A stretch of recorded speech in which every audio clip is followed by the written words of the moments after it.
Dans un premier temps, dans mes études, j'ai été à l'IUT de Cachan, dans le cursus génie électrique et informatique industrielle. Et je m'y suis découvert une vraie passion pour l'électronique et pour l'audio. Après, j'ai décidé de pousser mon diplôme du coup de technicien supérieur à ingénieur. Et j'ai vraiment eu envie de continuer. Donc, je suis allé à la recherche d'une école d'ingénieur qui correspondait à mes envies.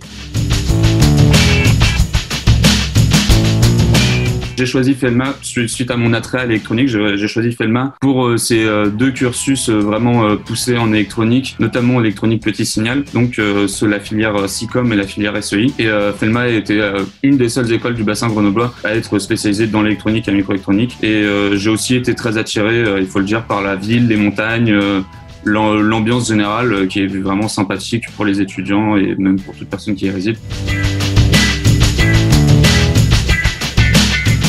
J'ai choisi la filière SEI suite à différents projets réalisés en première année et suite à projets que j'avais réalisés aussi en IUT. Et c'est notamment les bancs d'études de première année qui ont confirmé mon choix. Là, je me servais d'AOP et je voulais savoir ce qui se passait dedans. Du coup, je me suis dit, pourquoi pas la filière SEI? Et ça m'a permis de passer un cap et d'approfondir mes connaissances. Ça a confirmé mon choix suite au projet de première année où là, j'ai pu réaliser un sujet de mon choix et j'ai été soutenu directement par les enseignants pour la réalisation. Du coup, c'était un préamplificateur avec égalisateur à bande et là du coup on a vraiment eu un gros soutien et je suis très satisfait de mon choix. Ma deuxième année ça s'est bien passé. Il y a une quantité de travail qui est plus grosse en SEI. Cette connaissance derrière sur le marché du travail, ça fait vraiment un plus et du coup moi par exemple dans mon CDD actuellement je m'en suis servi et c'était vraiment bien.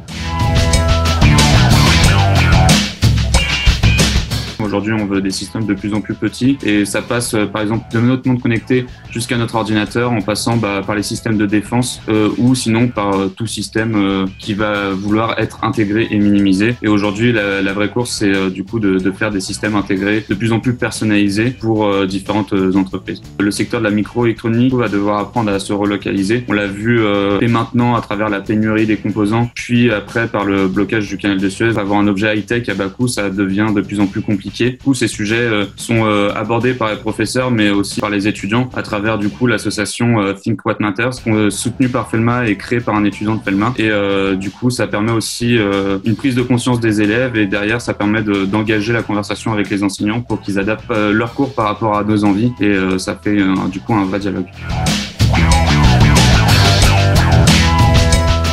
Actuellement, en année de césure, j'ai réalisé un CDD chez Trinov Audio, une boîte spécialisée dans l'optimisation acoustique, où j'ai réalisé différentes cartes électroniques. Ça a toujours été pour moi un peu un rêve de faire ce métier, surtout dans l'audio. Une fois diplômé, ça a confirmé mon choix et je souhaiterais être ingénieur électronique dans une boîte à taille modeste car j'ai vraiment apprécié l'ambiance des PME et donc mon expérience en CD ça m'a permis aussi de découvrir du coup de la conception. Ça m'a permis de découvrir aussi le métier de routeur de cartes. Ce métier consiste à vraiment répondre du coup à un cahier des charges fixe avec des composants discrets et c'est très intéressant.